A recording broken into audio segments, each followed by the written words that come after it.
Allez, bonjour à tous, j'espère que vous allez bien. Aujourd'hui, on a pas mal de mouvements, enfin un peu plus de mouvements que d'habitude, qu'on va se faire un petit briefing express en regardant ce qui s'est passé sur Bitcoin, Ethereum, puis Hyperliquid, et ensuite on fera l'analyse de Pendle. Et évidemment, n'oubliez pas de vous abonner, de liker et de commenter la vidéo, surtout si vous voulez que j'analyse vos tokens. Donc sur Bitcoin, ça y est, on a enfin des mouvements intéressants, on a cassé notre range à la baisse. On voit qu'on avait tapé notre value haute, on est passé sous notre POC, et là on a eu un gros flush où on est passé sous notre value basse. On a cassé les plus bas du 22 juillet, du 15 juillet, du 11 juillet aussi, et on est venu commencer à attaquer notre fair value gap en daily. Si je me mets en daily, on va le voir un peu mieux. Et ça correspond aussi à notre gap CME. Donc sur les contrats CME, on voit que on a tagué les 50% de notre gap. On a un gap qui n'est pas totalement comblé encore. On pourrait aller jusqu'à 115 160 sur les contrats CME. Et c'est vrai que sur le spot, notre FVG est beaucoup plus large. On pourrait aller jusqu'à 112 000 à peu près. Maintenant, on voit que à court terme, notre tendance, elle est baissière. On a cassé notre range. On a une première tentative de rebond étant donné qu'on a tapé le haut de notre fair value gap plus le haut de notre tunnel 4 heures. Là, ce qui se passe, c'est qu'on a un premier rebond où on vient retest le bas du range qu'on a cassé, support qui devient résistance. On s'arrête aussi sur notre tunnel en 5 minutes. Pour le moment, l'hypothèse, c'est qu'on est simplement dans un rebond, dans une tendance court terme qui est baissière. Sachant qu'en plus, on attaque un déséquilibre qu'on a créé en 1 heure au moment du break, on a la possibilité, là, à l'instant T, de continuer cette tendance pour venir chercher des niveaux plus bas. En cas de réintégration, on voit qu'on a toujours une partie de notre fair value gap à combler, sachant qu'en plus c'est un fair value gap en 4 heures. Là, on est dans un fair value gap 4 heures. Si je me mets en 4 heures, on voit que quand je l'avais noté, on avait toute cette amplitude. Donc là, ce qui nous bloque, c'est surtout le bas de notre ancien range. Si on réintègre, évidemment, ce sera un signal bullish. Sinon, on viendra continuer à combler ce gap pour pourquoi pas venir à minima sur nos 50% ici. Donc on n'a rien de fait, il y a quand même pas mal de marge encore. Et dans l'hypothèse où on n'aurait pas de rebond dans cette zone, où on n'arriverait pas à structurer quelque chose d'intéressant dans cette zone, la prochaine target sous le tunnel 4 heures, c'est de venir dans ce gap ici, qui est aussi un gap daily, un fair value gap daily, qui se trouve sur les 110 000. Et dans l'hypothèse où on ne tiendrait pas ce niveau, ça voudrait dire qu'on réintègre tout ce range-là. Et pour moi, ce serait pas vraiment un signe encourageant, quoi. Parce que sur une vue macro, ça voudrait dire qu'on pourrait avoir un risque d'invalider notre tendance de fond haussière. Voilà pour Bitcoin. En cas de réintégration, évidemment, la prochaine target, ce serait de revenir sur le point d'équilibre de notre range, qui correspond actuellement au point of control plus notre tunnel 1 heure. Et on a aussi notre 15 minutes là qui commence à cross notre 1 heure. Et voilà, j'ai pas plus de choses à dire pour Bitcoin. Pour Ether contre Bitcoin, c'est franchement encourageant parce que vu la correction qu'on a sur Bitcoin, on a un Ethereum qui résiste. Hier, on était repassé en tendance haussière. On voit qu'on avait eu ce mouvement qui nous avait amené à retester notre fair value gap en 1 heure ici. On était repassé au-dessus du 15 minutes, au-dessus du 1 minute. On a pullback notre 15 minutes et on est revenu aussi retester ce fair value gap qu'on avait créé en 1 heure. Donc on a eu petite touche sur notre 15 minutes, on a notre 5 minutes qui tient la tendance et on continue notre retournement haussier à court terme. On est venu combler totalement notre FVG 1 heure ici, on l'a même dépassé et là on s'attaque au top local. Maintenant prudence parce qu'on se trouve quand même en pleine RLZ du dernier mouvement baissier court terme. On est pile sur le sweet spot ici. À court terme, on tient notre tunnel 1 minute, plutôt rassurant. Mais vigilance quand même parce qu'on est peut-être simplement en train de marquer un lower high ici. Mais ça, on peut pas le savoir encore. Si on break à la hausse, on a notre prochaine target qui est vraiment très proche sur les 0.03284. Et c'est vrai qu'ensuite, on n'a pas grand-chose avant notre tunnel 3D et on voit qu'on a notre EMA 203D qui s'aligne avec un high intéressant ici. En cas de retracement à court terme, on a pas mal de niveaux d'intérêt. On voit qu'on a notre tunnel 5 minutes qui commence à s'aligner progressivement avec un déséquilibre qu'on a créé aussi ici ce matin. Ensuite, on en a un autre qui s'aligne avec notre 15 minutes. Pour le moment, tant que ces deux-là tiennent, la tendance, elle est plutôt bien haussière à court terme. C'est-à-dire qu'on pourrait faire ça pour rebondir ou un peu plus bas. On pourrait revenir aussi sur celui-là. C'est vrai que le majeur pour moi à ne pas... Là, actuellement, celui que je voudrais ne pas voir break, c'est vraiment cette zone-là. C'est-à-dire là, hop, où on a notre 1 heure qui continue à s'aligner progressivement avec ce déséquilibre qu'on a créé hier à 16 heures avec un pivot trimestriel. Je vois que là, on a triple localisation qui s'aligne. C'est plutôt intéressant. Alors après, évidemment, on en a toujours des plus bas. Mais là, pour avoir une belle continuation de tendance haussière, vraiment ce que je voudrais voir pour faire un higher low, c'est vraiment cette zone-là. Bon, après, idéalement, moi, étant donné que je suis quand même exposé, si on continue la tendance haussière, ce n'est que mieux. Pour l'Ether contre USDT, on a à peu près la même chose. On voit que là, la paire USDT, elle a un peu souffert de la correction sur Bitcoin.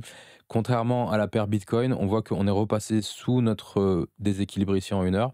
Et ce genre de mouvement, ça s'explique surtout par la paire de Bitcoin. En fait, ce qui s'est passé, c'est que la paire Bitcoin USDT, elle a tiré un peu momentanément sur la paire Ethereum USD. Mais le fait que la paire Bitcoin se soit maintenue, ça a permis d'avoir une reprise beaucoup plus rapide sur Ethereum contre USDT. Parce que si on a une paire Ethereum-Bitcoin qui s'effondre en même temps que la paire Bitcoin-USDT, on va avoir la paire Ethereum-USDT qui va s'effondrer beaucoup plus vite en fait. Là, on voit voilà, qu'on est repassé dessous, mais très vite, on est revenu sur nos sommets. On était repassé sous notre FVG en 1 heure, et là, on est venu taguer un tout petit déséquilibre qui nous restait en 1 heure ici, en plein dans notre tunnel daily. Derrière, on a notre rebond, on repasse au-dessus de nos OM à court terme. On voit que ce qu'on analyse sur des unités de temps 1 heure, 4 heures, ça fonctionne aussi très bien sur des unités de temps beaucoup plus courtes. Quand on voit là, par exemple en 15 minutes, faire value gap en 15 minutes, on break, on consolide, on revient retest.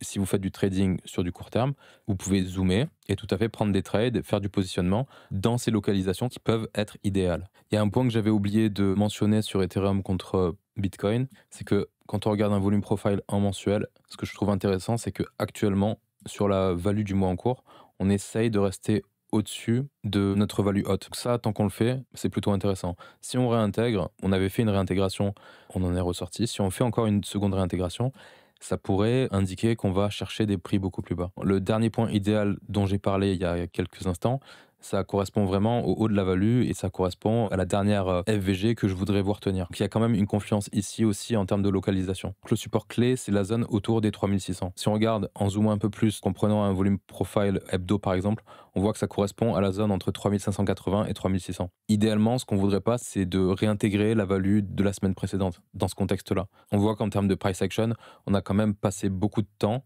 sur ces zones-là. Ça se voit à l'œil. Et ça correspond à notre tunnel 1 heure. D'ailleurs, là, sur la semaine en cours, on voit qu'on est bien dans un range entre 3607 et 3765. Et qu'on a une grosse zone de résistance avec notre niveau trimestriel, notre POC actuel et notre value haute. Donc là, par exemple, ce qui est possible, c'est de jouer les bornes du range jusqu'à ce qu'on ait une résolution. Je sais que j'achèterai pas ici. Par contre, si on break, on sera probablement dans le scénario continuation haussière. Et si on break à la baisse ici, de 3600, je le répète, on sera probablement dans le scénario continuation baissière. Évidemment, à chaque fois quand je donne des prix, c'est plus des zones de prix que des prix de manière précise. Concernant Hyperliquid, maintenant, on voit qu'on a quasiment comblé, voire comblé complètement notre fair value gap daily. On a complètement travaillé aussi notre tunnel 4 heures. Notre tendance, elle est toujours baissière. On voit qu'on galère à passer le 15 minutes actuellement. Peut-être qu'on est en train de le pullback et de reprendre une tendance haussière. On verra par la suite. On a une tendance baissière qui progressivement ralentit. La zone, elle est toujours idéale, mais on n'a toujours pas de retournement convaincant. On voit que court terme, on est toujours sur notre 15 minutes. On n'a pas vraiment break franchement. L'objectif idéal, ce serait de réintégrer notre range, de revenir au-dessus des 44. On voit que là, on a une confluence entre le bas de notre range qui est devenu résistance et notre tunnel 1 heure.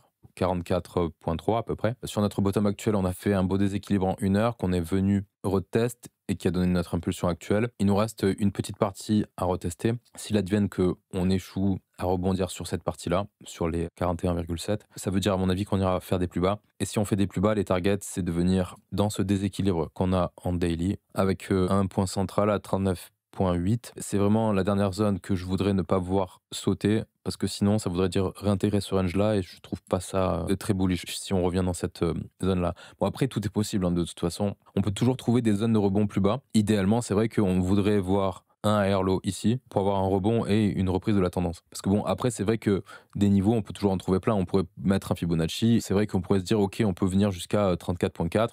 Tout à fait. Hein. Si la tendance de fond est vraiment forte, on devrait rebondir incessamment sous peu pour venir faire des nouveaux plus hauts. Après, c'est vrai que c'est dépendant de Bitcoin aussi. Si Bitcoin perd 10-15% d'un coup, j'ai aucun doute sur le fait que Hyperliquid revienne sur son first stop, voire plus bas, par exemple, corriger jusqu'à 29,8 sur ce déséquilibre qui est encore ouvert là. Sachant qu'en plus, là, on a deux lots qui s'alignent. Mais après, moi, je préfère fonctionner étape par étape, c'est-à-dire que même si je sais qu'il y a des targets qui sont plus basses, tant qu'on a un niveau qui tient, j'envisage pas un retour sur une target plus basse parce que c'est du bon sens. C'est-à-dire que si on est à 42, il faut qu'on break 40 pour aller à 39. C'est logique. Même si je sais qu'il y a ces niveaux plus bas, les niveaux qui m'intéressent le plus, ce sont les niveaux qui sont les plus proches du prix. Je peux pas anticiper où sera le prix dans une semaine. Je peux essayer d'anticiper où sera le prix demain, par exemple. Mais par contre, au plus l'horizon de temps est longue, au plus ça devient compliqué de se dire, OK, on va aller à tel prix ou à tel prix. Et sinon, en cas de succès de réintégration du range, on voit qu'on a laissé un déséquilibre ici en 1 heure, juste au-dessus de ce high. Mais le point idéal à venir taper, c'est surtout revenir sur notre VPOC en plein milieu de range à 46,2. Sachant qu'en plus, juste au-dessus, on a encore un déséquilibre qui est ouvert en 1 heure. Et au niveau de la force de hype par rapport au reste du marché, on voit que on est peut-être en train de reprendre un peu de force contre Ether, vu que Ethereum est en train de consolider. Contre Bitcoin, on se reprend un peu, on est en force par rapport à Solana et on consolide encore contre les alts. À voir, hein, peut-être que là, c'est le moment de se dire, ok, je peux commencer à faire un balancing vers Hyperliquid de nouveau. Pour moi, c'est toujours un peu tôt, mais pourquoi pas. J'en parlais déjà hier. Et on finit avec l'analyse de Pendle. On est sur un actif qui a été un des plus gros performeurs sur l'année 2023 et sur 2024 aussi. Sur 2022, c'est un actif qui a pris une grosse claque après son listing. On a fait une structure de bottom sur quasiment un an, avec breakout en janvier 2023. On voit qu'on break notre 4 heures, on break notre daily, pullback du daily, et derrière on part en tendance. On tient le 4 heures, on a des phases vraiment ascendantes où on tient le 1 heure, et on revient souvent sur le 4 heures, jusqu'en avril 2023 où on a une phase de conso où on passe sous le 4 heures de temps en temps.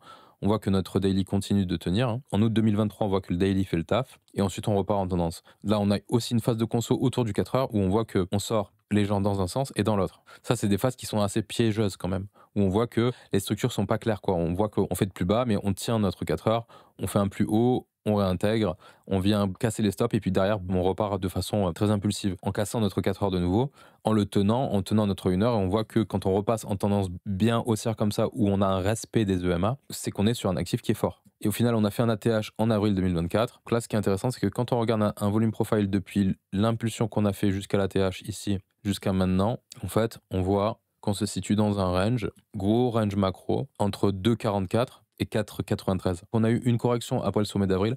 On est venu faire notre bottom sur le tunnel 3 jours en août 2024 et ça correspondait au niveau de cette consolidation de début 2024. Hein. On est même venu chercher les stops avant de repartir à la hausse. Bottom sur été 2024. On repart à la hausse, on repasse au-dessus du POC, on repasse au-dessus du 4 heures, du 1 heure. Break de notre daily, on pull back notre daily, notre 4 heures. Notre tendance continue, on voit belle tendance haussière parce qu'on fait des plus bas de plus en plus haut et des plus hauts de plus en plus haut. On réussit à sortir de cette value qui n'était pas calculée de la même manière ici parce que là on a plus de data pour la calculer, mais on peut quand même aller vérifier en mettant un volume profile sur 6 mois pour voir à quoi ça correspondait à ce moment-là. Ce niveau-là, on peut voir que ça correspondait à la value haute du volume profile du semestre précédent ici.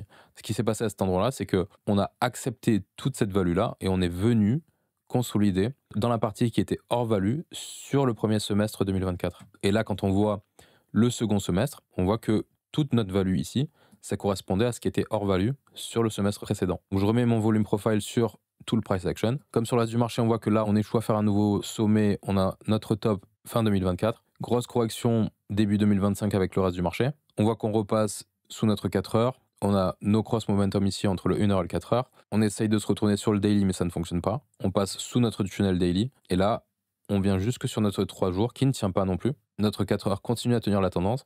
Et on a notre bottom en bas de la value actuelle. Et ça correspond en fait tout simplement à nos niveaux d'août 2024 et de février 2024. Et quand on regarde en détail nos volumes profile trimestriels ou semestriels, là c'est des trimestriels, on voit que le bas de cette value, du coup, ça correspond au bas des values de ce trimestre-là, en 2024, et de celui-là. Ça correspond au milieu de ces deux values basses. C'est le niveau sur lequel on a bottom, qui correspondent à nos supports naturels. Derrière, on voit qu'on est passé dessous, on a fait déviation, réintégration, pullback de la value basse de notre volume profile. Derrière, on reprend notre 4 heures, on bute sur notre POC, on bute sur notre tunnel daily, mais notre 4 heures tient la tendance. On break notre daily avec un déséquilibre concret en daily aussi, break du POC. Et on vient combler une partie d'un déséquilibre en weekly qu'on avait fait lors de la correction en janvier. Et ça correspond aussi à notre pivot annuel. Et ça correspond aussi à 50% de retracement depuis le top local ici. Par la suite, on voit qu'on a notre correction qui nous amène jusqu'en juin sur le bottom qu'on a eu à peu près sur tout le reste du marché. On voit qu'on reteste notre POC, on comble le déséquilibre qu'on avait en daily ici. Et on se retrouve aussi sur notre tunnel 3 jours. Derrière, on a notre consolidation. On a à peu près la même consolidation qu'on avait sur le reste du marché et particulièrement sur Tao, par exemple. Quand on regarde à court terme, on voit qu'on a le même type de price action avec création de déséquilibre qu'on vient combler. On revient tester notre daily. On a une oscillation autour de notre 1 heure et autour de notre 15 minutes. On finit par consolider de manière bullish, expansion, on crée des déséquilibres, on vient même pas les combler ceux-là. On break notre 4 heures, notre daily, et on repasse en tendance. On tient notre 1 heure, on a des phases d'hésitation autour de notre 15 minutes, mais on voit que notre price action, il respecte bien la tendance haussière. On a une trend de fond qui est toujours bullish, jusqu'à ce qu'on vienne finir de combler le déséquilibre en weekly qu'on avait, et qu'on vienne taguer le haut de notre value haute. L'endroit où on s'est arrêté, c'est notre déséquilibre en weekly, le haut de notre value, les 50% de retracement, et notre pivot annuel. Grosse confluence de localisation qui a ralenti complètement le prix. Ça paraît logique qu'on ait actuellement une correction court terme sur Pendle. Maintenant, notre tendance de fond, elle est toujours bullish. On voit que pour pouvoir inverser vraiment la tendance, il faudrait qu'on break ce support ici. On a ce petit repli. À très court terme, on est dans une tendance bearish qu'on est en train d'essayer d'inverser ici. On voit qu'on vient de faire un sommet ici. Si jamais on échoue, les zones intéressantes, ce serait dans un premier temps le tunnel 4 heures ici, à 4,041. Et sinon après, on voit qu'on a une succession de lows ici, juste à côté du daily. Ce niveau-là à 3,785, c'est un niveau d'intérêt aussi en cas de correction. Maintenant, ce qu'il faudrait maintenir, cette structure. Si on passe dessous, ça commencerait à être moche. Et en cas de break de notre value hot, la première target qu'on aurait, ce serait de venir chercher ces highs ici qui sont en pleine reload zone, sachant qu'on a en plus un fair value gap en daily à venir chercher ici, avec notre milieu à 5,651. On voit qu'on a aussi un niveau trimestriel à 5,866 qui traîne ici. Et sinon, c'est vrai que derrière, hormis des niveaux qu'on a sur Fibonacci, la prochaine target, c'est de venir récupérer les stops sous ces highs, donc vraiment proche de la TH, vers les 7,2. Au niveau de la force par rapport au reste du marché, on voit que c'est un alt qui est vraiment solide. Contre Bitcoin, évidemment, on a corrigé, mais on a corrigé beaucoup moins que le reste. Là, actuellement, on est dans une forme de consolidation contre Bitcoin, donc on pourrait tout à fait poser un bottom sur Pendle contre Bitcoin ici avant de reprendre une tendance de fond haussière. Pas forcément pour venir faire des sommets, hein. On sait que Bitcoin est le king toujours. Contre les alts, on voit qu'actuellement, c'est un alt qui a beaucoup plus de force que le reste du marché. Contre Solana, c'est pareil. Belle conso contre Sol. Il n'y a que contre Ether, où on voit que récemment, on a eu une belle sous-performance de Pendle contre Ethereum. Mais on se situe sur support. Pourquoi pas avoir une reprise de force de Pendle contre Ether, quoi. Et en fait, quand on regarde de manière macro, on est potentiellement sur un actif qui est en train de structurer une énorme consolidation haussière. De la même manière que Tao. On avait Tao dont j'ai parlé sur une vidéo précédente. On pourrait être dans un gros range de consolidation avant d'avoir une expansion pour aller voir des prix plus hauts. Alors après, évidemment, hein, tout ça, c'est de la science-fiction. C'est juste une hypothèse parmi tant d'autres. L'inverse pourrait tout aussi être vrai. Voilà, j'ai fini pour aujourd'hui. J'espère que ça vous a plu. N'oubliez pas de vous abonner, de liker, de commenter mes vidéos. Et moi, je vous dis à la prochaine. Ciao, ciao.